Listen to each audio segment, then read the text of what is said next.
গল্প বলার ঠেক মানে গালে গপ্প, ভালো লাগার রেশ মানে গালে গপ্প। চেনা অচেনা কাহিনী ভাষায় বোনা, বন্ধু তার ভাষা খুঁজে নে গাল গপ্প। গাল গপ্প, গাল গপ্প, গাল গপ্প।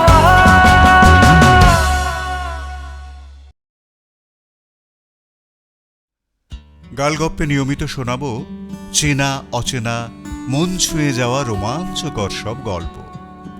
কিন্তু আপনাকে ছাড়া আসর তো জমবে না, তাই আপনাকে চাই, তোমাকে চাই, তোকে তো চাই আষ্টে পিষ্টে।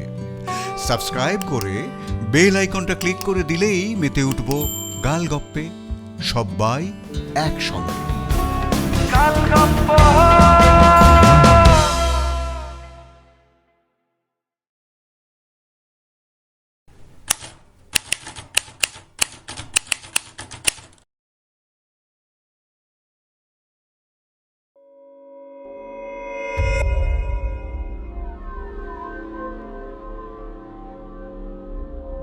গালগপ্পে এখনকার গপ্প খাউরি।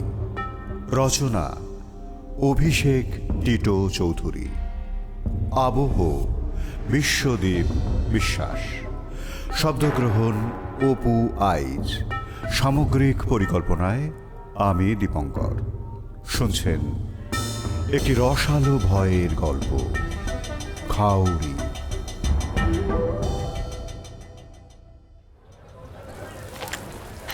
খাওয়ার হলে এখানে দাঁড়িয়ে খেয়ে নে, বাড়ি নিয়ে যাওয়ার দরকার নেই। কেন? ওই বাড়িতে কেউ মিষ্টি খায় না? খায়, তবে রসগোল্লা খায় না। ফিনফিনে রেশমের মতো ধোঁয়া ওঠা চিনির শিরায় হাবুডুবু খাওয়া আহ্লাদি চেহারার তুলতুলে রসগোল্লাগুলো থেকে তখনও চোখ সরাতে পারছিল না তুহিন। পারলে দেখতে পেত মল্লার কেমন চোয়াল শক্ত করে অন্যদিকে মুখ ঘুরিয়ে রেখে উত্তরটা ছুঁড়ে দিয়েছিল ওর দিকে। দাদা, রসগোল্লা গরম নাকি? 3 জায়গায় 2টো করে। না না, আমার জন্য নিস না, তোরা খেলে খা। মল্লারের গলার কাট কাট ভাবে লুকিয়ে থাকা চোরা সতর্কতাও এড়িয়ে গেল তুহিনের গানে। আসলে তুহিন যাকে বলে মিষ্টির পোকা। রসগোল্লা, পান্তুয়া, কালাকাঁদ দিনে অন্তত গোটা 2 মিষ্টি পাতে না পড়লে নাকি ওর শরীর ম্যাজম্যাজ করে। রাতের খাবার সাথে আর কিছু না জুটলেও 1 খাবলা আঁখি গুড় দিয়েও কাজ চালিয়ে নিতে পারে। তাই ওর দাদা, এমনকি বৌদিও মাঝে মাঝে ওকে ক্রিমি বলে খ্যাপায়। যদিও সেই খবর আজ অবধি ওদের বাড়ির চৌকাট ডিঙিয়ে বাইরে আসেনি। আরে আস্তে খা, কেউ কেড়ে নিচ্ছে নাকি? বিষম খাবি তো। ছোট ছোট থার্মোকলের বাটিতে রসে টইটুম্বুর গরমাগরম রসগোল্লা দুটো পড়ার সঙ্গে সঙ্গেই তুহিনের হামলে পড়া খাওয়া দেখে খানিক বিরক্ত হয়ে বলে উঠল অর্ণব, দাদা আর 2টো।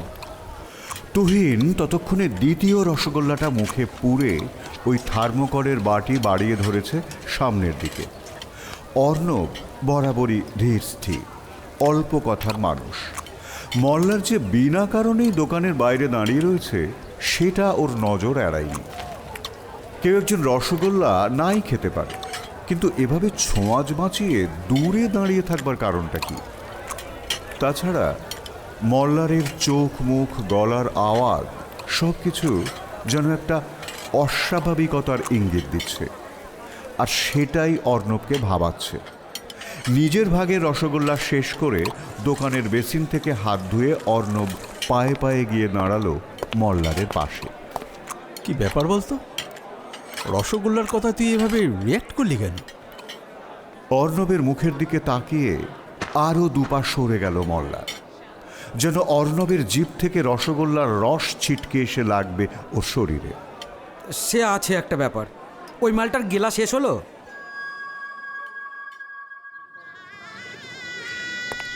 আজ সকাল থেকেই মেজাজটা ঠিক নেই ব্রজনাথ ঘোষালের। না তাই বলে সবার উপর তম্বি করে বেড়াচ্ছেন বা নিজের মুখের ওপর আষাঢ়ে মেঘ চাপিয়ে রেখেছেন, এমনটা মোটেও নয়। শুধু থেকে থেকে যেন তাল কাটছে কোথাও। সব কিছুর মাঝে থেকেও যেন বারে বারে হারিয়ে যাচ্ছেন অন্য কোথাও। অথচ আজ তো বেশ ফুরফুরে মেজাজেই থাকার কথা ছিল তাঁর।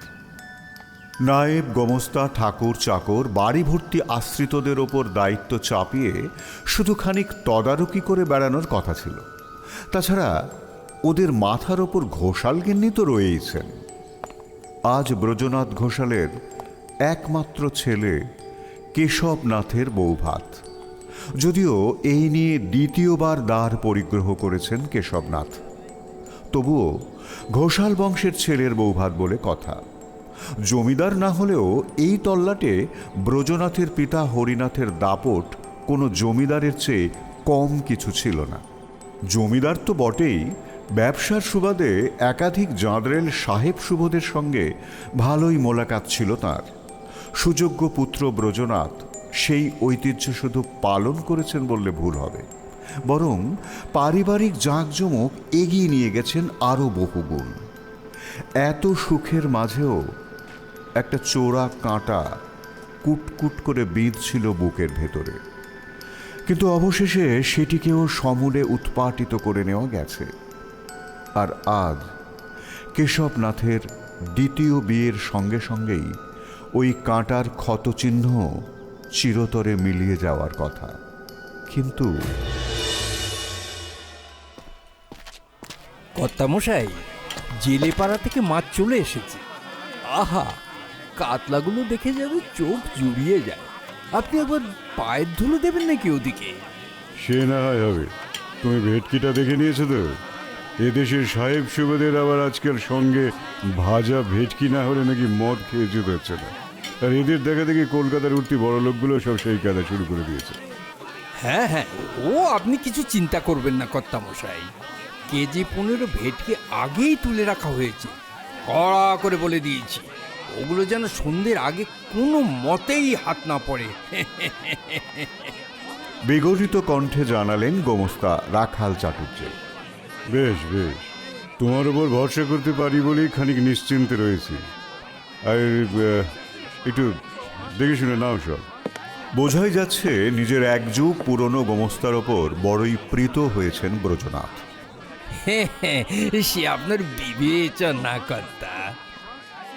প্রশংসার ছোঁয়ায় একেবারে মোমের মতো গলে পড়তে পড়তেই হঠাৎ কি যেন মনে পড়ে যাওয়ায় আবার নিজেকে সামলে নিলেন রাখাল। বলছি কর্তা, ওই কলকাতার হালুইকর বলল ওই পূবের গোয়ালপাড়া থেকে যে দুধের জোগান এসেছে তাতে মনে হয় ঠিকঠাক কুলিয়ে ওঠা যাবে না, আরো দুধ লাগবে। আসলে এই দেশ গাঁয়ের মানুষ তো আজ অব্দি ওই রসগোল্লা চোখে দেখেনি, সব একেবারে হামলে পড়ে খাবে আগে। তো যেটা দরকার সেটাই করো না। এই সামান্য জিনিসগুলো যদি আমাকেই মাথায় রাখতে হয় তো তোমরা রয়েছে কি করতে? এখন আমার কানের পোকা না নাড়িয়ে যাও, যেখান থেকে পারো দুধের ব্যবস্থা করো। সকাল থেকে নিজের আষাঢ়ে মেঘের মতো মেজাজের গর্ভে লুকিয়ে রাখা বজ্রপাত যেন একটু ফাঁক পেয়েই বেরিয়ে এলো ব্রজনাথের কণ্ঠ দিয়ে। প্রশংসার ভারে নুয়ে পড়া রাখাল বেচারাও কেমন থতমত খেয়ে গেল এহেন সম্ভাষণে। আগে আগে কর্তা, আপনি কিছু চিন্তা করবেন না, আমরা আছি তো। বলতে বলতেই কোনো মতে ব্রজনাথের সামনে থেকে পালিয়ে বাঁচল রাখাল চাটুর্যে। যদিও ওভাবে রাখালের ওপর গর্জে ওঠার কোনো কারণ ছিল না, তাই খানিকটা মনস্তাপ ব্রজনাথের মনের ভেতর উঁকি দিয়েই আবার মিলিয়ে গেল। ব্রজনাথের ধাত খানিক কড়া হলেও তিনি মানুষটা মন্দ নন, সে কথা ঘোষালবাড়ির যে কোনো কর্মচারী বা আশ্রিত হলপ করে বলতে পারে। কিন্তু ওই রসগোল্লার উল্লেখেই নিজের মেজাজের রাশ আর হাতে রাখতে পারলেন না ব্রজনাথ। পোয়াতি অবস্থায় মেয়েটা রসগোল্লা খেতে চেয়েছিল, আর সেই রসগোল্লাতেই কিনা ঘোষাল গিন্নি। কাঁদক আর মনকে চোখ ঠারবেন ব্রজনাথ। গত দুদিন ধরেই হেমাঙ্গীর কথা ভেবে ভেবেই মনটা অস্থির হয়ে আছে তার। আর আজ সকাল থেকে তো সব দোষ ওই হতচ্ছাড়া কেশবনাথের। বাপের কুপুত্তর একটা, দুপাতা ইংরেজি পড়ে বড় দিগ্গজ হয়েছে। আগেই যদি আর একটা বিয়েতে রাজি হতো তাহলে আর অমন বেঘরে মরতে হতো না মেয়েটাকে। বলে নাকি বহু বিবাহ আইন সিদ্ধ নয়। বছর 10 হলো কলকাতার কোন এক বিদ্যাসাগর নাকি এই আইন পাশ করিয়েছে। আর আজকালকার অলপ্পে ছেলেপুলের দলও নাকি সেই কথায় নেচে নেচে বেড়াচ্ছে। তাই বাধ্য হয়েই ঘোষালগিন্নি, তাকেই বা দোষ দেবে কেমন করে ব্রজনাথ? বংশরক্ষার দায় যে বিষম দায়। পরপর 3 বার কন্যা সন্তান প্রসব করেছিল হেমাঙ্গী। দ্বিতীয়বারের পর থেকেই ঘোষালগিন্নি ঠারে ঠোরে ছেলেকে বলে আসছিলেন আর একবার বিয়েতে বসার জন্য। কিন্তু ছেলে সে কথা শুনলে তো। তৃতীয়বারের পর তো ঘোষালগিন্নি রীতিমতো কোমর বেঁধেছিলেন ছেলের বিয়ে দেওয়ার জন্য, কিন্তু ছেলের একেবারেই মত নেই।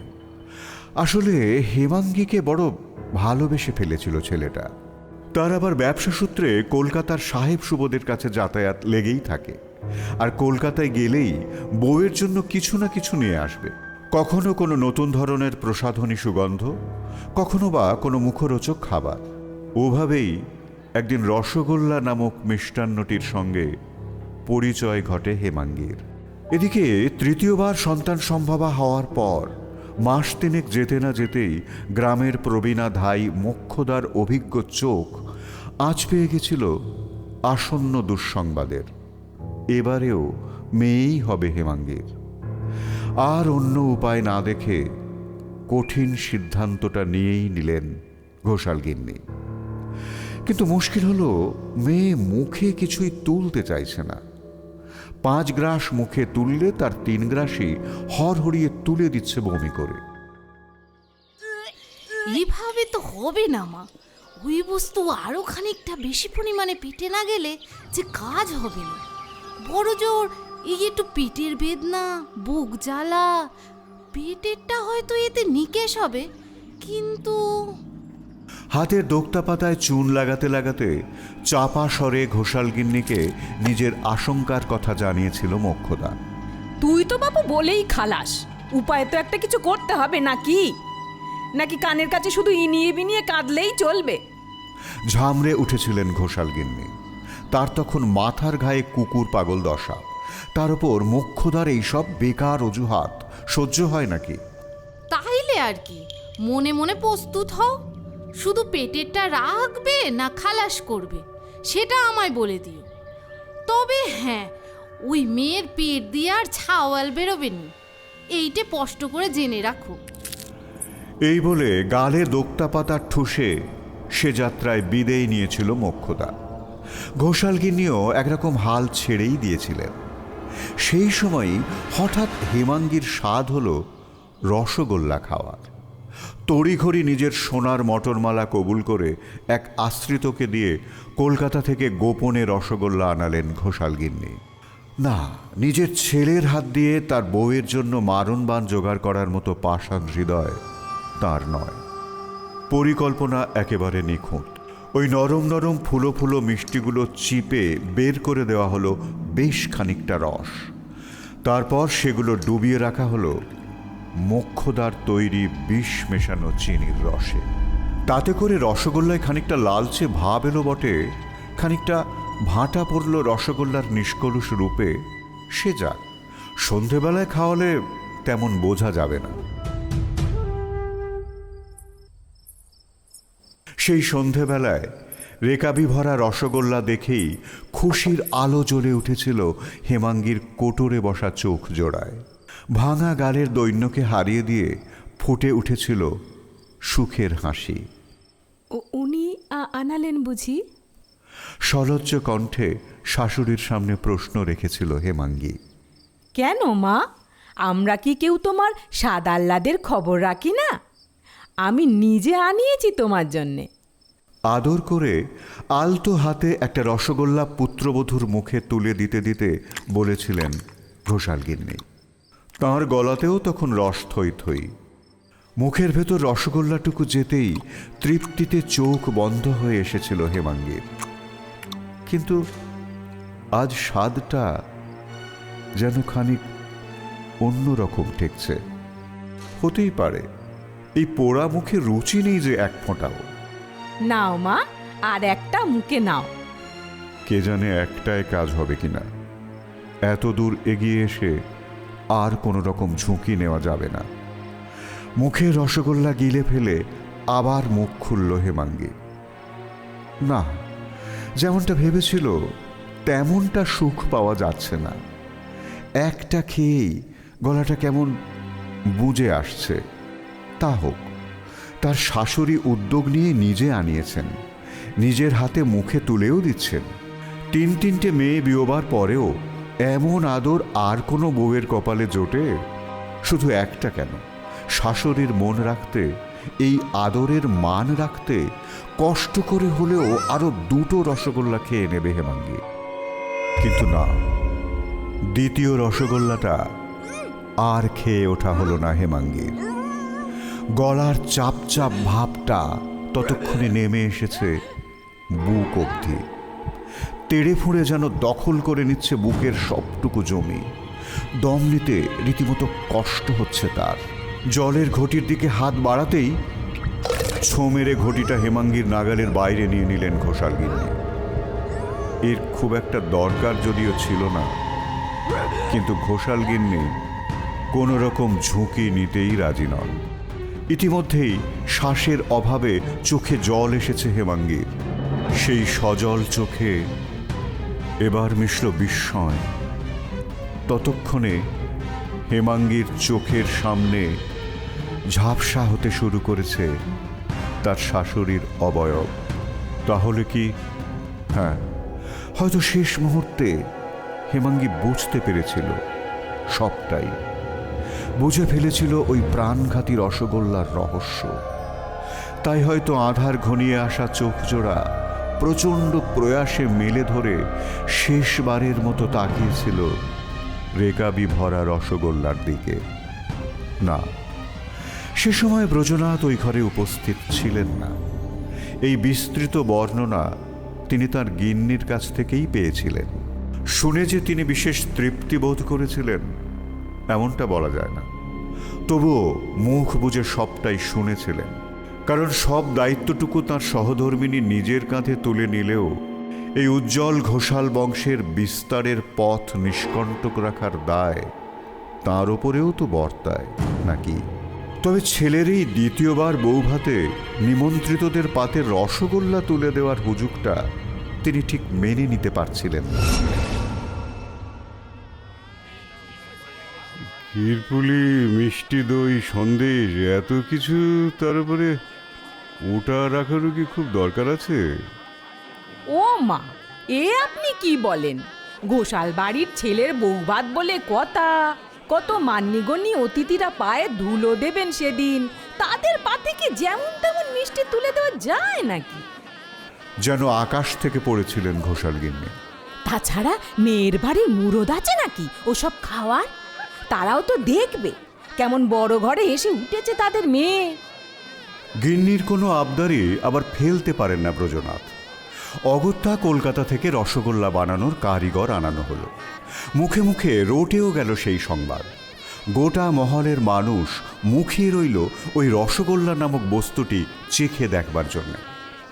কিন্তু মানুষ ভাবে এক আর হয় আর এক। সন্ধে ঘনাতেই অগন্তি হ্যাচাকের আলোয় নববধূর সাজে সেজে উঠল ঘোষাল বাড়ি। উঁচু দরের অতিথিদের আপ্যায়নের জন্য টাঙানো শামিয়ানার নিচে উছলে উঠল ঝাড় লণ্ঠনের রোশনাই। সেখানেই খাস অতিথিদের জন্য বসানো হয়েছে খাস মেহফিল। আম নিমন্ত্রিতদের সেখানে প্রবেশ নিষেধ। তারা দূরে দাঁড়িয়ে দাঁড়িয়েই দেখছে। যেটুকু জানছে বুঝছে সেটুকুতেই তাদের তৃপ্তি। ভিয়েন থেকে ভেসে আসা গরম গরম ভাত, মাছের মাথা দেওয়া সোনা মুগের ডাল, বাসমতি চালের পোলাও, মাছের কালিয়া, কচি পাঁঠার ঝোলের মনকাড়া সুগন্ধে জিভ শুলিয়ে উঠেছে সবার। কিন্তু এ কি, একটা বিজাতীয় মোটকা গন্ধ যেন মাথা ছাড়া দিয়ে উঠছে ওই জিভে জল আনা গন্ধের ভিড়ে। ক্রমশ পোলাও কালিয়ার গন্ধের টুঁটি চেপে ধরে নিজের আসন পাকা করে চলেছে ওই সম্পূর্ণ অচেনা অথচ তীব্র দুর্গন্ধ। কিসের গন্ধ এটা? ভিয়েন থেকেই তো আসছে বলে মনে হচ্ছে। কুঁচকে উঠল ব্রজনাথের নাক, ভাঁজ পড়ল ঘোষাল গিন্নির ভুরুতে। বাড়ি ভর্তি অতিথি অভ্যাগতদের সামনে এ কি বিড়ম্বনা! খবর পাওয়া গেল কড়াই থেকে রসগোল্লা তুলে গরম চিনির শিরায় ডোবাতে না ডোবাতেই পাক মেরে উঠেছে ওই অন্নপ্রাশনের ভাত তুলে আনা দুর্গন্ধ। সমস্যাটা কোথায়? ছানার পাকে না চিনির শিরায়? না, কেউ কোনো উত্তর খুঁজে পাচ্ছে না কলকাতার কারিগরেরা। ততক্ষণে ওই আগ্রাসী গন্ধ ছড়িয়ে পড়েছে ঘোষাল বাড়ির আনাচে কানাচে। শামিয়ানার নিচে পান ভোজনরত ঝকঝকে পোশাক আর চকচকে মুখগুলোতেও ফুটে উঠেছে স্পষ্ট অসন্তোষের ছাপ। ওই ডেচকি ভর্তি রসগোল্লা এক্ষুনি দিঘির জলে ফেলে দিয়ে তাড়াতাড়ি নতুন করে রান্না চাপা আবার। নিজের জলদগম্ভীর স্বরে হুকুম জারি করলেন ব্রজনাথ। ইতিমধ্যেই উঁচু মাথা যথেষ্ট হেঁট হয়েছে তার। এমন অপ্রস্তুত অবস্থায় জীবনে পড়েননি ঘোষাল বংশের বর্তমান কর্তা। এবার এই মাথা পুরোপুরি কাটা পড়ার আগেই সামলাতে হবে সবকিছু, নইলে পরে। বাড়ির মেয়েগুলো আবার এমন চিৎকার চেঁচামেচি শুরু করলো কেন? এই শরীর গোলানো দুর্গন্ধ তো তিনিও টের পাচ্ছেন, কিন্তু তাই নিয়ে এমন মরা কান্না জোড়ার কি হলো? এরই মধ্যে ভিতর বাড়িতে তৈরি হয়েছে রীতিমতো আতঙ্কের আবহাওয়া। একটা হাড় জমানো শীতল হাওয়া, না না, হাওয়া ঠিক নয়, একটা ঠান্ডা ভাব যেন আপন খেয়ালে চলে ফিরে বেড়াচ্ছে গোটা অন্দরমহল জুড়ে। এই আছে তো এই নেই, অনেকটা যেন মানুষের চলার মতোই গতি প্রকৃতি তার চলার পথে যেই পড়ছে ঠান্ডায় একেবারে দাঁত কপাটি লেগে যাচ্ছে তার। বাড়ির মেয়ে বউদের চিৎকার চেঁচামেচি ইতিমধ্যেই পৌঁছে গেছিল বারমহলে। বিরক্ত মুখে দোতলায় ওঠার সিঁড়ির দিকে এগিয়ে যাচ্ছিলেন ব্রজনাথ। মনে মনে নিজের গিন্নির মুণ্ডপাত করে চলেছিলেন তিনি না হয় নিজের আমন্ত্রিত অতিথিদের খাতিরদারিতে ব্যস্ত ছিলেন, চেষ্টা করছিলেন এহেন অপ্রীতিকর অবস্থা সামলে তুলতে। কিন্তু ঘোষাল গিন্নি কি সামান্য মেয়েগুলোকেও একটু সামলে রাখতে পারছে না? তাহলে এতদিন কিসের সংসার করলেন? নিজের স্ত্রীর জন্য বাছা বাছা কিছু তিরস্কার মনের মধ্যে গুছিয়ে নিচ্ছিলেন ব্রজনাথ। কিন্তু তার ভাবনা বাধাপ্রাপ্ত হল সিঁড়ির মুখে পৌঁছতেই। একটা তীব্র ঠান্ডা হাওয়ার ঝাপটা কাঁপিয়ে দিল তাকে। ব্রজনাথের মনে হলো কয়েকটা বরফের শলাকাই বুঝি এফোঁড় ওফোঁড় করে দিয়ে গেল তাঁর শরীর। দ্রুত সিঁড়ি ভাঙতে ভাঙতেই আচমকা থমকে দাঁড়ালেন ব্রজনাথ। কোনো মতে দেওয়াল ধরে পড়ে যাওয়া থেকে সামলালেন নিজের কাঁপতে থাকা শরীরকে। ঘোর মাঘের মাঝরাতে তাদের খিড়কির পুকুরের জলও এমন ঠান্ডা থাকে না। এমন শৈত্য অনুভব করা তো দূরস্থ, কল্পনাটুকুও করে উঠতে পারবে না কোনো জীবিত মানুষ। কথাটা মাথায় আসতেই আবার থমকে গেলেন ব্রজনাথ। ভেতরে ভেতরে কেঁপে উঠলেন আরও একবার। না চাইতেও সেই অশুভ চিন্তা, বা বলা ভালো আশঙ্কা, ঘাই মেরে উঠল তাঁর মাথায়। তার সামনে দাঁড়ানোর মতো সাহস এই ঘোষালকর্তা কোনোভাবেই নিজের ভেতর জুগিয়ে উঠতে পারলেন না। হ্যাঁ, এমন শীতলতার উদ্ভব কখনোই এই মরজগতে ঘটতে পারে না। এর উৎপত্তি। কর্তা, শিগগির একবার আসুন, দেখবেন চলুন কি অনাচেষ্টি কাণ্ড ঘটছে ওখানে কর্তা। ব্রজনাথ হ্যাজাকের আলোয় স্পষ্ট দেখতে পেলেন রাখহরির কালো মুখখানা কেমন রক্তশূন্য হয়ে গেছে আতঙ্কে। স্পষ্ট শুনতে পেলেন রাখহরির শুষ্ক গলার কাঁপুনি। আমি এবার কি দেখবো? যা গোমস্তবাবুকে গিয়ে বল। ভীত হলেও নিজের চাকর বাকরের সামনে দুর্বলতা প্রকাশের মতো বিবেচনাহীন এখনো হয়ে পড়েননি ঘোষালকর্তা। অপরাধ নেবেন না কর্তা, গোমস্তাবাবু ওই অশৈলী কাজের কাছে ঘেঁষতে সাহস পাচ্ছেন না, দয়া করে চলুন কর্তা। একটা চিৎকার চেঁচামেচি ভিয়েনের দিক থেকেও ভেসে আসছে বটে। কয়েক মুহূর্ত কিংকর্তব্য বিমূঢ় হয়ে দাঁড়িয়ে রইলেন ব্রজনাথ। একবার দোতলার দিকে তাকালেন, তারপর ওইসব ভীতু গণ্ডমূর্খ মেয়ে ছেলেদের নিয়ে মাথা না ঘামিয়ে ভিয়েনের দিকে যাওয়াই সাব্যস্ত করলেন এবং তারপরেই নিজের ভুল বুঝতে পারলেন ব্রজনাথ। ওই দিন ভিয়েনে যে দৃশ্যের সম্মুখীন তিনি হয়েছিলেন তা তিনি মৃত্যুর আগে অবধি ভুলে উঠতে পারেননি। হয়তো রোগশয্যায় ওই দৃশ্যের স্মৃতি ওর মৃত্যুকে আরও ত্বরান্বিত করেছিল। ভিয়েন থেকে কিছুটা দূরেই জড়সড় হয়ে দাঁড়িয়েছিল অন্যান্য ঠাকুর পাচকেরা। ব্রজনাথ কাছে যেতেই হাউমাউ করে চেঁচিয়ে উঠল তারা। ভুরু কুঁচকে তাকাতে একজন তরতরিয়ে বলে উঠল,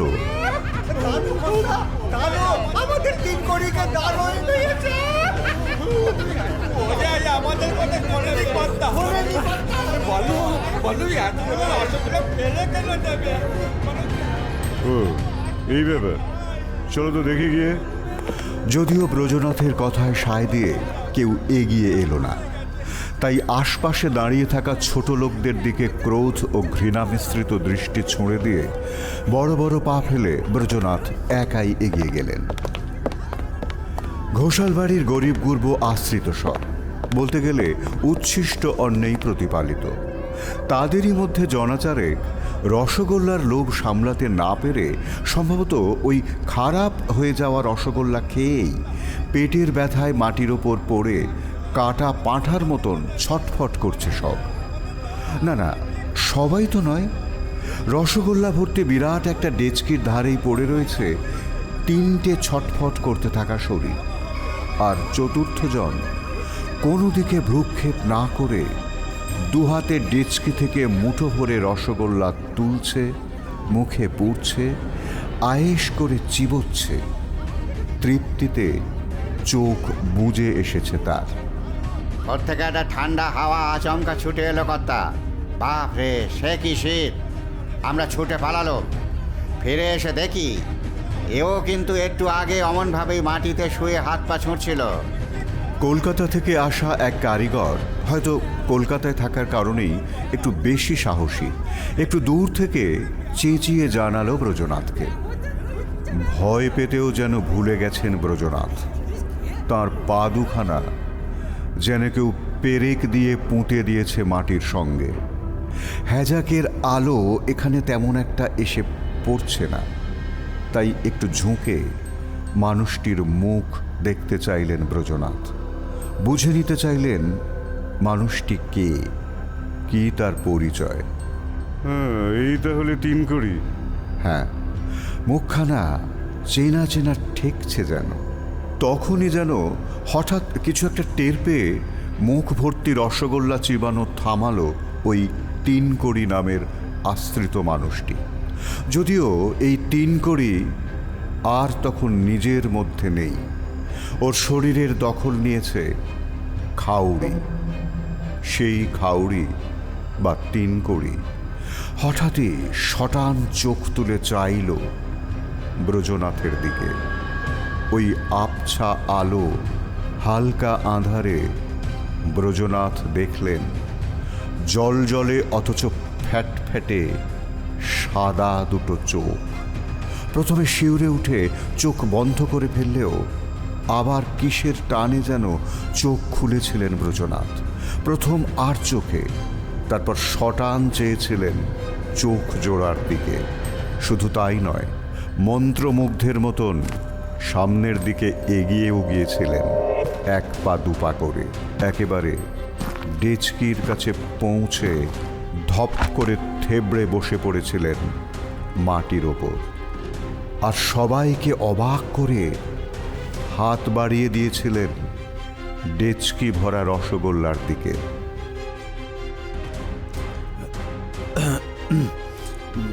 খাউড়ি মানে? নিজের শুকিয়ে আসা গলাটা দুবার খাঁকড়ে জানতে চাইল অর্ণব।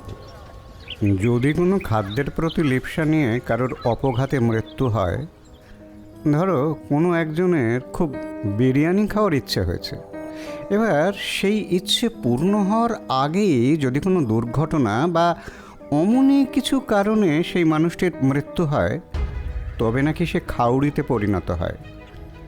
তার উপর আবার হিমাঙ্গীর মৃত্যু ঘটেছিল সরাসরি তার ঈপ্সিত খাদ্যবস্তুর দ্বারাই। তাই এখানে অপ্রাপ্তির সঙ্গে যোগ হয়েছিল জিঘাংসাও। এই সবই দেশগাঁয়ের বিশ্বাস বলতে পারো। ও আচ্ছা, তারপর? ওই ডেচকিতে তখন আর গোটা কতক মাত্র রসগোল্লা ছিল। তখনই খাওয়া বন্ধ করে মাটিতে লুটিয়ে পড়েন ব্রজনাথ।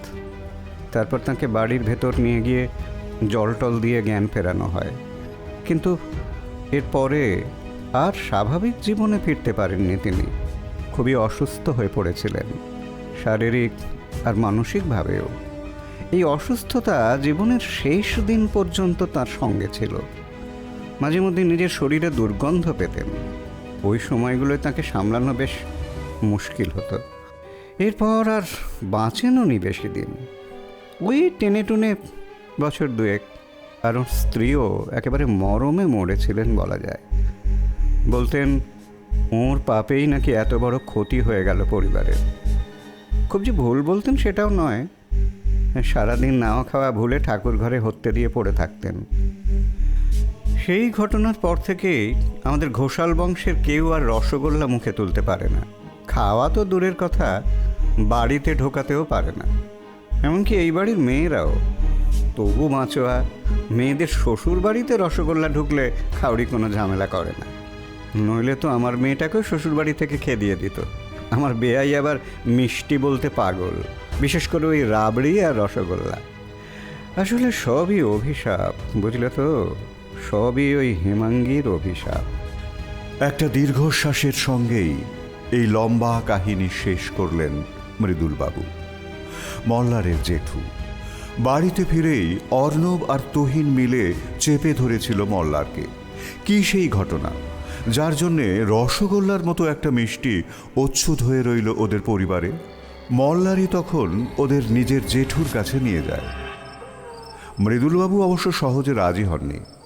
কেই বা নিজের বংশের কেচ্ছা কেলেঙ্কারির ঝাঁপি বাইরের লোকের সামনে খুলতে চায়। আপনি বিশ্বাস করেন এসব? দেখো, আমার বিশ্বাস আসল ঘটনা অতিরঞ্জিত করেই এই রটনার জন্ম। তবে আমি নিশ্চিত খুব খারাপ কিছু একটা সেদিন হয়েছিল বাড়িতে। আমার পেটটা কেমন একটা মোচড় দিচ্ছে রে। এসব কি তাহলে?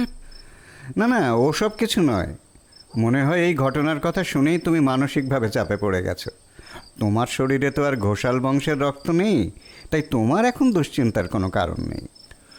হালকা হেসে তুহিনকে আশ্বস্ত করলেন মৃদুলবাবু। আর একান্তই যদি চাপে পড়ে থাকো তাহলে যাও, হালকা হয়ে এসো। মৃদুলবাবু তরল কণ্ঠে পরিবেশ খানিকটা হালকা করবার জন্য কথাটা বললেও ঘরের গুমোট ভাব তাতে তেমন কমল না। বলছি, এর পরে আপনারা কেউ কখনো? বোঝা যাচ্ছে অর্ণব এক্ষুনি প্রসঙ্গ ছেড়ে বেরোতে রাজি নয়। সাহস করে রসগোল্লা নিয়ে এক্সপেরিমেন্ট করেছে কিনা? অর্ণবের অসম্পূর্ণ প্রশ্নের রেশ ধরে বললেন মৃদুলবাবু। তারপর একটা গভীর নিঃশ্বাস খোলা হাওয়ায় ভাসিয়ে চুপ করে রইলেন কিছুক্ষণ। বোঝা গেল উনি ভেতরে ভেতরে নিজেকে গুছিয়ে তুলতে চাইছেন। নিচের বাগান থেকে উঠে আসা ঝিঁঝি পোকার একটানা ডাক যেন অপেক্ষার ওই সামান্য সময়কেই টেনে হিঁচড়ে বাড়িয়ে চলেছে ধৈর্যের প্রান্ত সীমা অবধি। তুহিন আবার উসখুস করছে। মৃদুলবাবুর এমন রোমাঞ্চকর গল্প, না তো গল্প নয়, ঘোষাল বাড়ির অভিশাপের ইতিহাস ফেলে বাথরুমেও যেতে পারছে না। অর্ণব তীক্ষ্ণ চোখে তাকিয়ে রয়েছে মৃদুলবাবুর দিকে। একমাত্র মল্লারের কোনো বিকার নেই, থাকার কথাও নয় অবশ্য। ও মাদুরের ওপর দুপা ছড়িয়ে ঠায় তাকিয়ে রয়েছে ওদের 3 তলার ছাদ ছাপিয়ে মাথা তোলা নারকেল গাছের পাতাগুলোর দিকে। মাঝে মাঝে রাতের গঙ্গার বুক চুঁইয়ে ছুটে আসা জোরালো হাওয়া টলিয়ে দিচ্ছে নারকেল গাছের ঘেঁটি ধরে। চাঁদের আলো মাতালের মতো পিছলে যাচ্ছে এক পাতা থেকে অন্য পাতায়। অপেক্ষার পালা ভারী হতে অন্যমনস্ক অর্ণবের অভ্যস্ত হাত নিজের খেয়ালেই এগিয়ে যাচ্ছিল প্যান্টের পকেটে থাকা সিগারেটের দিকে। সম্বিত ফিরল মৃদুল বাবুর কথায়। তখন 70-এর দশক, বিপ্লবের দশক। দলে দলে শিক্ষিত উজ্জ্বল ছেলেমেয়েরা নাম লেখাচ্ছে অতি বামপন্থী রাজনীতিতে। সেই ছেলেমেয়েরা সবাই ছিল চলতি হওয়ার পরিপন্থী। জগদ্দল পাথরের মতো চেপে বসা সমস্ত সংস্কার, যা তাদের ভাষায় নিছকই কুসংস্কার, সেই সব কিছু ভেঙে গুঁড়িয়ে দিতে মেতে উঠেছিল তারা। সেই সময়ই আমার ছোট কাকাও জড়িয়ে পড়েছিলেন তাদের সঙ্গে। কতটা বিশ্বাস থেকে আর কতটা হুজুগে মেতে সেটা অবশ্য জানা নেই। তো তিনি স্থির করলেন এই যে ঘোষাল বংশের রসগোল্লা সংক্রান্ত অভিশাপের আতঙ্ক, সেটা যে কতটা অহেতুক তা তিনি প্রমাণ করেই ছাড়বেন। বাড়ির বড়রা অনেক বোঝালেন, রসগোল্লা তো একটা মিষ্টি মাত্র, তার বেশি তো কিছু নয়, খাওয়ার মতো এত রকম খাবার তো রয়েছে, ওই এক রসগোল্লা না খেলে কি আর এমন মহাভারত অশুদ্ধ হবে। কিন্তু ভবি ভুললে তো। একদিন সবাইকে চমকে দিয়ে ডজন দুয়েক রসগোল্লা নিয়ে হাজির হলেন। সেই সময় ওই ব্যাপারটা বাড়ির কেউই ভালো চোখে দেখেননি, কিন্তু ছোট কাকা নিজের জেদে অনড়, নিজেই দায়িত্ব নিয়ে রসগোল্লাগুলো বাটিতে বাটিতে ভাগ করলেন। তারপর ঘোষণা করলেন, আমি এখনই সবার সামনে আমার ভাগটা খাবো, আর যার যার খাওয়ার ইচ্ছে বা সাহস হবে তারা এগিয়ে এসে নিজের ভাগের বাটিটা তুলে নিতে পারে। অবশ্য ওর আহ্বানে কেউই সাড়া দেননি। আমাদের তখন ওই 10-12 বছর মতো বয়স। ওই বয়সে মোটামুটি অনেক কিছু বোঝার মতো বুদ্ধি হয়, কিন্তু মুশকিলটা হলো সেই সব বোধবুদ্ধি বড়দের কাছে খুব একটা গুরুত্ব পায় না। আমাদের কড়া করে বলে দেওয়া হলো ভুলেও ওই রসগোল্লার দিকে যেন না তাকাই। তবে রসগোল্লা আসার পর বাড়ির বড়দের মুখ চোখের যে অভিব্যক্তি আমরা দেখেছি, তারপর আলাদা করে বারণ করবার আর কোনো প্রয়োজন ছিল না। আর তাছাড়া আমরা ভাই বোনেরা কেউ তেমন অবাধ্যও ছিলাম না। ছোট কাকা তাড়িয়ে তাড়িয়ে রসগোল্লা খেলেন, নিজের ভাগেরটা শেষ করে অন্য আর একটা বাটি তুলে নিয়ে সেটাও খালি করলেন। উনি কিন্তু তেমন মিষ্টিপ্রেমী মানুষ ছিলেন না মোটেও। ওই সব কিছুই ছিল বাড়ির সবাইকে দেখানোর জন্য। তখন তো আর বাড়িতে ফ্রিজ ছিল না। খাওয়া দাওয়া সেরে নিজেই বাকি রসগোল্লা একটা বড় মাপের অ্যালুমিনিয়ামের মুখবন্ধ কৌটোতে পুড়ে এক গামলা জলে ডুবিয়ে রান্নাঘরে রেখে দিলেন। বললেন, এই রইল, যদি কারোর ইচ্ছে হয় খেও, নইলে আমি এই পুরোটাই কাল নিয়ে যাব সুখিনের বাড়িতে, মুড়ি দিয়ে জমিয়ে খাওয়া যাবে। এই সুখিন ছিল ওর এক কমরেড। বলতে গেলে প্রতি সন্ধ্যায় ওর বাড়িতেই পার্টির স্টাডি সার্কেল, মিটিং ইত্যাদি চলত। সেই রাতেই আমরা ছোটরা তখন ঘুমিয়ে কাদা। আচমকা ঘুম ভাঙল মেজ জ্যাঠাইমার হাউমাউ চিৎকারে। রাতে বাথরুমে উঠে রান্নাঘরে আলো জ্বলতে দেখে উঁকি মেরেছিলেন জ্যাঠাইমা। ছোট কাকা নাকি তখন রান্নাঘরের মেঝেতে থেবড়ে বসে ওই অ্যালুমিনিয়ামের কৌটো থেকে দুহাতে রসগোল্লা তুলে মুখে পুরছিলেন। আমাদের ছোট কাকা বরাবরই বেশ রুচিশীল, কেতাদুরস্ত মানুষ। মুখে ওভাবে জাস্ট ভাবাই যায় না। হয়তো ঘুম চোখে ব্যাপারটা পুরোপুরি ঠাওর করে উঠতে পারেননি জ্যাঠাইমা, তাই ঠাকুরপো বলে একবার ডেকেও ছিলেন। প্রথম ডাকে সাড়া পাননি। আরও 12 ডাকতেই জ্যাঠাইমার দিকে মুখ ফিরিয়েছিলেন ছোট কাকা। তখনই জ্যাঠাইমার চোখ পড়ে ছোট কাকার ফ্যাট ফ্যাটে সাদা মণিহীন চোখ জোড়ার ওপর। ভয় পেলেও যথেষ্ট জাঁদরেল মহিলা ছিলেন জ্যাঠাইমা। তড়িঘড়ি রান্নাঘরের দরজা টেনে বাইরের দিকে হুড়কো তুলে দিয়ে বাড়ির সবাইকে ডেকে তোলেন। যখন সবাই মিলে গিয়ে রান্নাঘরের দরজা খোলে, তখন মেঝের ওপর পড়ে ছটফট করছেন ছোট কাকা। চোখের দৃষ্টি উদ্ভ্রান্ত, মুখ দিয়ে ফেনা বেরোচ্ছে। তবে বলে রাখি, এ সমস্তই কিন্তু আমার শোনা কথা। আমাদের ছোটদের তখন রান্নাঘরের ধারে পাশে ঘেঁষতে দেওয়া হয়নি। তবে বাড়ি শুদ্ধ সবাই মিলে মিথ্যে বলবেন এমনটা ভাবারও অবশ্য কোনো কারণ নেই। বাকি রাতটুকু ওভাবে যন্ত্রণা পাওয়ার পর একেবারে ভোরের দিকে অজ্ঞান হয়ে গেছিলেন ছোট কাকা। প্রায় 1.5 দিন পর জ্ঞান ফিরেছিল। তারপর মানুষটা যেন পাল্টে গেছিলেন। সেই সপ্রতিভতা, সেই জীবনী শক্তি কিছুই আর বেঁচে ছিল না। উনি নিজেও পুরোপুরি বেঁচে ছিলেন, একটা জলজ্যান্ত লাশের মতোই পড়ে থাকতেন নিজের ঘরে। আর মাঝে মধ্যেই গন্ধ পেতেন, দুর্গন্ধ, বীভৎস দুর্গন্ধ। আর সেটা পেতেন নিজের শরীরেই। যদিও আমরা কখনো টের পাইনি সেসব। বোঝা যাচ্ছিল বড় মাপের কোনো মানসিক সমস্যা হয়েছিল ওর। ছোট কাকার ওই অবস্থা আর চোখে দেখা যাচ্ছিল না। শেষমেশ ঠিক হলো ভবানীপুরের মেন্টাল অ্যাসাইলামে নিয়ে যাওয়া হবে ওকে। কিন্তু সেই সময়টুকুও আর দিলেন না উনি। এক রাতে সিলিং থেকে গলায় ঠাকুমার শাড়ি জড়িয়ে ঝুলে পড়লেন।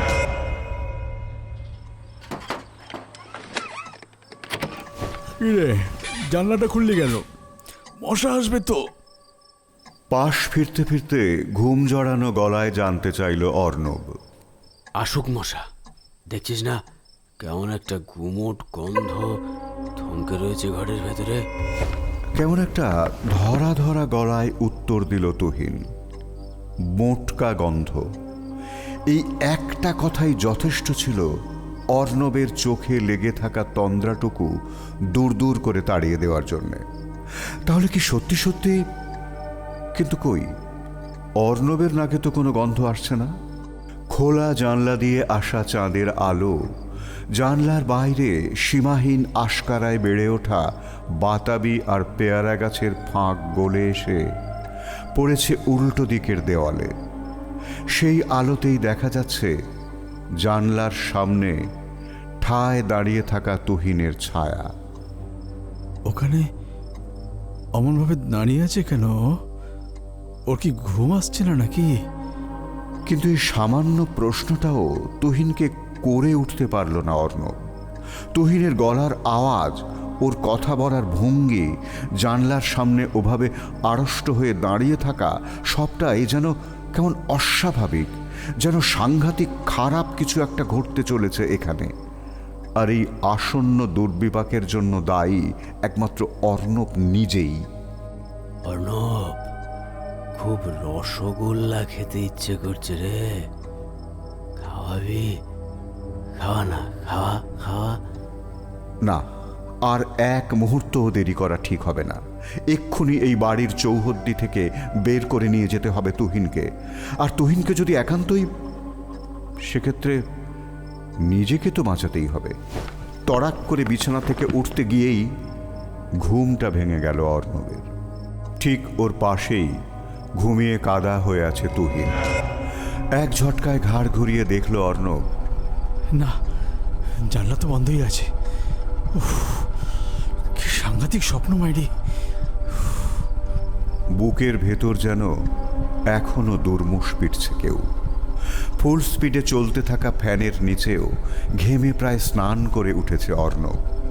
জিভ, তালু, গলা, বুক শুকিয়ে কাঠ। মাথার কাছে রাখা টেবিল থেকে হাত বাড়িয়ে জলের বোতলটা নিয়ে ঢকঢকিয়ে অনেকটা জল খেল অর্ণব। হাতের তালুতে মুছে নিল কপাল, গলা। একটা আষাঢ়ে গল্প কিভাবে মানুষকে দুর্বল করে দেয়। ভাগ্যিস তুহিন কিছু জানে না। ও যদি এমন স্বপ্ন দেখত তাহলে তো ঘুমের মধ্যেই হার্ট ফেল করত। বিছানা থেকে নেমে একটা সিগারেট ধরালো অর্ণব। এবার ঘুমটা পুরোপুরি চটকাবে। তবুও নিজের উত্তেজিত স্নায়ুকে ঠান্ডা করবার জন্য এখন একটা সিগারেট খুব দরকার। এই ঘরটা বেশ বড়। অবশ্য এই ধরনের বাড়ির বেশিরভাগ ঘরই এমন পেল্লাই সাইজেরই হয়। গত দুরাত ধরে অর্ণব আর তুহিনের শোয়ার জন্যে এই ঘরটাই বরাদ্দ হয়েছে। শুয়ে পড়ার আগে অবধি অবশ্য মল্লারও এই ঘরে বসেই আড্ডা মারে, মদ খায়। তারপর এই ফ্লোরেরই শেষ মাথায় নিজের ঘরে গিয়ে শুয়ে পড়ে। গত দুদিন ধরেই ওই খাউড়ি না কি ওই এক কথাই ঘুরে ফিরে এসেছে নিজেদের আড্ডায়। তুহিনের আবার এইসব ভূত প্রেতের গল্পে হেব্বি ইন্টারেস্ট। একসময় তো রীতিমতো বিরক্তই লাগছিল অর্ণবের। অর্ণব মোটামুটি নিশ্চিত ওই ব্রজনাথের ঘটনাটা ফুড পয়জনিংয়ের কেস। তার সঙ্গে যোগ হয়েছিল তীব্র গিল্ট কনসেন্স। আর মৃদুলবাবুর ছোট কাকার ঘটনাটাও কিছু না কিছু ব্যাখ্যা অবশ্যই আছে। হতেই পারে ভদ্রলোক মুখে যতই বুকুনি ঝাড়ুন না কেন, অবচেতনে নিশ্চয়ই ওই খাউড়ি নিয়ে বিশ্বাস বা ভয় গিড়েছিল 16 আনা। তারপর ভদ্রলোকের মিষ্টি খাওয়ার অভ্যেসও ছিল না, তাই লোক দেখিয়ে জোর করে মিষ্টি খেতে গিয়ে ইনডাইজেশন হতেই পারে। তারপর ওই পেট ব্যথাই ট্রিগার করে ওর ওই মেন্টাল ইমব্যালেন্স। এই যুক্তিটা মল্লার আর তুহিনের সামনে রাখতেও চেয়েছিল অর্ণব, কিন্তু বিশেষ পাত্তা পায়নি। তাই বাধ্য হয়েই, না তাই বলে যে সে নিজে খুব ভেবেচিন্তেই করেছিল ব্যাপারটা, তা কিন্তু নয়। আজ সন্ধেবেলায় মল্লারের সঙ্গে অর্ণব আর তুহিন গেছিল মল্লারেরই এক বন্ধু প্রত্যয়ের বাড়ি। সেখানে মল্লারের আরও 2-3 জন বন্ধুও ছিল। সবাই মিলে জমিয়ে আড্ডা চলছিল। ততক্ষণ অবধি সব ঠিক ছিল, কিন্তু মুশকিল হলো তাসের প্যাকেট বার করার পর। রং মিলান্তি ছাড়া তাসের আর কোনো খেলাই অর্ণব জানে না। তুহিন আবার খেলায় তেমন দড় না হলেও উৎসাহ প্রচুর। তাই কিছুক্ষণ বসে বোর হওয়ার পর অর্ণব নিজেই বলল মল্লারকে, তোর বাইকের চাবিটা দিত, আশপাশ থেকে একটু ঘুরে আসি। মল্লারও বুঝেছিল অর্ণবের অবস্থা বা দুরবস্থাটা, তাই চাবিটা ছুঁড়ে দিয়ে বলেছিল, এনে ধর, যাচ্ছিস যখন স্টেশন রোড থেকে রাতের কোটাটা তুলে নিস, আর তাহলে এখান থেকে ডিরেক্ট বাড়ি চলে যাওয়া যাবে। এই স্টেশন রোডে রাতের কোটা তুলতে গিয়েই অর্ণবের চোখে পড়েছিল আগের দিনের মিষ্টির দোকানটা। ব্যাস তখনই মাথায় খেলেছিল প্ল্যানটা। একটা পলিথিনের সিল্ড কন্টেনারে ভরে দেওয়া গোটা 4 রসগোল্লা নিজের ব্যাকপ্যাকে ভরে নিয়েছিল অর্ণব। ভাগ্যিস আড্ডা ফেরত মদের বোতল কিনে ফেরার জন্যে ব্যাগটা সঙ্গেই ছিল। এই রসগোল্লা নিয়ে কাউকে কিছুই বলবে না অর্ণব, এটা এই ব্যাগেই থাকবে। শুধু কাল ফেরার সময় বাড়ির সবার সামনে বোমাটা ফাটাবে অর্ণব, দেখিয়ে দেবে এতদিন ধরে কত বড় ভুল নিজেদের ভেতর পুষে রেখে দিয়েছে একটা পরিবার। আর ব্যাকপ্যাকের পেটের ভেতর ঘাপটি মেরে থাকা ওই রসগোল্লাই তার এই দুঃস্বপ্নের কারণ। সে যাকগে, শেষ অবধি স্বপ্নই তো। কিন্তু মুশকিলটা হলো তলপেটে বেশ চাপ অনুভব করছে অর্ণব। এইসব পুরনো আমলের বাড়িতে আবার শোয়ার ঘরের সঙ্গে বাথরুম থাকে না, সুতরাং এখন বাথরুম যেতে গেলে অর্ণবকে দরজা খুলে বেরিয়ে লম্বা টানা করিডোরের শেষ প্রান্ত অবধি হেঁটে যেতে হবে। সেটাও যদিও তেমন কিছু অসুবিধের নয়, কিন্তু সত্যি কথা বলতে এখন এই 4 দেওয়ালের নিরাপত্তা ছেড়ে বেরোনোর কথা ভেবে ঠিক স্বস্তি পাচ্ছে না অর্ণব। এবার অর্ণবের নিজেকেই খিস্তি করতে ইচ্ছে করছে। তার নিজের এই পেছন পাকামির জন্যই তো এই সব কিছু। কই, কালকে তো ভোর রাতে বাথরুম যেতে হয়েছিল ওকে, তখন তো কোনো অসুবিধা হয়নি। আজ এই স্বপ্নের কারণেই, আর ওই বিটকেল স্বপ্নের কারণ হলো ওই রসগোল্লা। কিন্তু এবার বাথরুম না গেলেই নয়, এই চাপ নিয়ে শুয়ে পড়লে ঘুমও আসবে না। তাই বাধ্য হয়েই দরজা খুলে বেরিয়ে এলো অর্ণব। এমনিতে এই করিডোরের 2 প্রান্তে 2টো 40 ওয়াটের বাল্ব সারা রাত জ্বলে। দোতলা বাড়িটার প্রতিটা তলাতেই এই একই ব্যবস্থা। করিডোরে পা দিয়েই একবার গা ঝাড়া দিল অর্ণব, যেন সমস্ত আড়ষ্ঠতা, আশঙ্কা, অনিশ্চয়তা এভাবেই ঝেড়ে ফেলে দিতে চাইছে শরীর মন থেকে। তারপর দ্রুত পা চালিয়ে এগিয়ে গেল বাথরুমের দিকে। যত তাড়াতাড়ি কাজ সেরে ঘরে ফিরে আসা যায় আর কি। ঝিমঝিমে হলদেটে আলোয় করিডোর বেশ পরিষ্কার দেখা যাচ্ছে, কোথাও কোনো অস্বাভাবিকতার চিহ্ন মাত্র নেই। নিচের ঘর থেকে কাশির আওয়াজ শোনা গেল। মল্লারের জেঠিমা নিশ্চয়ই। ভদ্রমহিলার শরীরের অবস্থা বিশেষ সুবিধের নয়, দেখেই বোঝা যায়। তবু তার মধ্যেও 2 বেলা 5 পদ রান্নাবান্না, আদর আপ্যায়নের এতটুকু কমতি হতে দিচ্ছেন না। কেন যে বেকার এই পুরনো হাভেলি নিয়ে পড়ে আছেন কর্তাগিন্নি? ছেলে মানে মল্লারের বাবা মা নাকি বহুবার বলেছিলেন কলকাতায় উঠে আসতে, কিন্তু বুড়ো বুড়ি সেই কথায় কর্ণপাত করলে তো। এসব ভাবতে ভাবতেই বাথরুমের কাজ সেরে বেরিয়ে এলো অর্ণব। তলপেটের সঙ্গে মনটাও বেশ হালকা লাগছে এখন। এবার সোজা বিছানায় গিয়ে একটা জমিয়ে ঘুম দিতে হবে। ঠিক ঘরে ঢোকার কয়েক কদম আগেই হঠাৎ শিউরে উঠল অর্ণব। একটা বরফ ঠান্ডা হাওয়া যেন ভেদ করে গেল ওর শরীরটাকে। নিজের অজান্তেই শীতে কুঁকড়ে উঠেছিল অর্ণব। বড়জোর 1-1.5 সেকেন্ড, তারপরে আবার জেকে সেই। কিন্তু ওই 1-1.5 সেকেন্ডেই গোটা শরীরটা থরথরিয়ে কেঁপে উঠল অর্ণবের। প্রতিটা শিরা উপশিরায় সমস্ত রক্ত জমে গেল এই সামান্য সময়টুকুতেই। না, ব্যাপারটা ভালো লাগছে না। তাড়াতাড়ি পা চালিয়ে ঘরে ঢুকে দরজা লাগাতে গিয়েই চোখে পড়ল বিছানার উপর কেমন যেন থম মেরে বসে আছে তুহিন। প্রথম দেখায় বেশ চমকেই উঠেছিল অর্ণব। কিরে, এভাবে বসে আছিস? বাথরুমে যাবি? না, তুই কোথায় গেছিলি? কেমন একটা কাঁপা কাঁপা গলায় জানতে চাইল তুহিন। বাথরুমে জোর পেয়েছিল, ওই করে তো ঘুমটা ভেঙে গেল। তুহিনের সামনে যতটা সম্ভব নিজেকে স্বাভাবিক রাখার চেষ্টা করলো অর্ণব। ও, আমারও ঠান্ডায়। কি বলছে তুহিন? তাহলে কি? হ্যাঁ রে, হঠাৎ করে একটা ঠান্ডা হাওয়া, না ঠিক হাওয়া নয়, মানে তোকে বলে বোঝাতে পারবো না, এই ঘরের মধ্যেই ছিল। উফ, সে কি ঠান্ডা রে ভাই! মনে হচ্ছিল ঘুমের মধ্যে কেউ যেন আমাকে ডিপ ফ্রিজের মধ্যে ঢুকিয়ে দিয়েছে। দেখ দেখ, আমার হাতের লোমগুলো কেমন খাড়া হয়ে উঠেছে। আমি তো ভাবলাম হঠাৎ আবার জ্বর ফর এসে গেল না কি রে বাবা। তারপরই ঠান্ডাটা আচমকা কমে গেল, যেন বেরিয়ে চলে গেল ঘর থেকে। চোয়াল শক্ত করে তুহিনের সব কথা শুনল অর্ণব। বুঝল ওই বেরিয়ে যাওয়ার পথেই ওই হিমশীতল শৈত্যের মুখোমুখি হয়েছিল সে। মৃদুলবাবু ওর গল্পে এমন কিছুই বলেছিলেন না? না, গল্প নয় তো, সত্যি ঘটনা। ভীষণ ভীষণ সত্যি, নির্মম সত্যি। অর্ণব, তুহিন, মল্লার, মৃদুলবাবু ওদের মতোই সত্যি। না, আর এক মুহূর্ত দেরি করা ঠিক হবে না। এক্ষুনি ওই ব্যাগে থাকা রসগোল্লা ছুঁড়ে ফেলে দিতে হবে। ওই জানলা দিয়ে এই রসগোল্লা ভর্তি কৌটোটা ছুঁড়ে মারবে অর্ণব। অন্তত এই বাড়ির ছাদের নিচ থেকে তো সরানো যাবে খাউরির আতঙ্ক। কিন্তু তুহিন তো দেখে ফেলবে, জেনে ফেলবে সব। সে না হয় ওকে বুঝিয়ে শুনিয়ে একটা ব্যবস্থা ঠিক করা যাবে।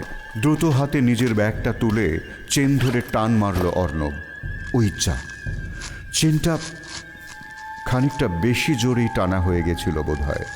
স্লাইডারটা চেন থেকে ভেঙে হাতে চলে এলো অর্ণবের। ঠিক আছে, কুছ পরোয়া নেই। বাম হাতের বুড়ো আঙুলে একটা বড় নখ আছে অর্ণবের, সেটা দিয়েই।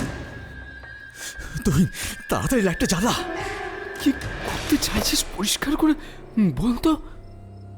ধুর ছালটা, তোকে যেটা করতে বলছি সেটা কর না।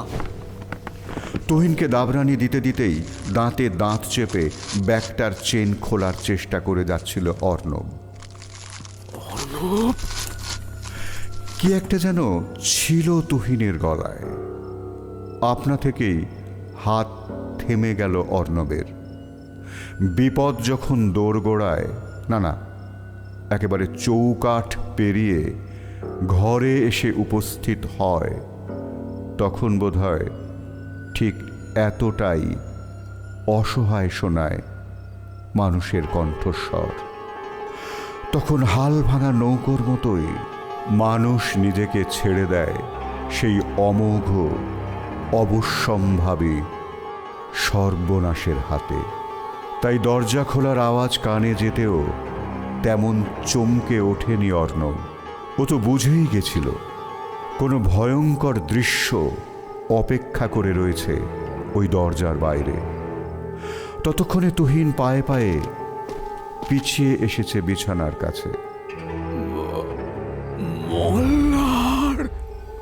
তুহিনের গলার আওয়াজ কানে যেতে ধীরে ধীরে মুখ ফিরিয়ে দরজার দিকে চাইল অর্ণব। দরজায় তখন দাঁড়িয়ে রয়েছে ওদেরই বন্ধু মল্লার। না, মল্লার নয়, খাউরি। এই আধো অন্ধকারেও ওরা স্পষ্ট দেখতে পাচ্ছে মল্লারের চোখ দুটো, যেগুলো এখন একদম রসগোল্লার মতোই সাদা।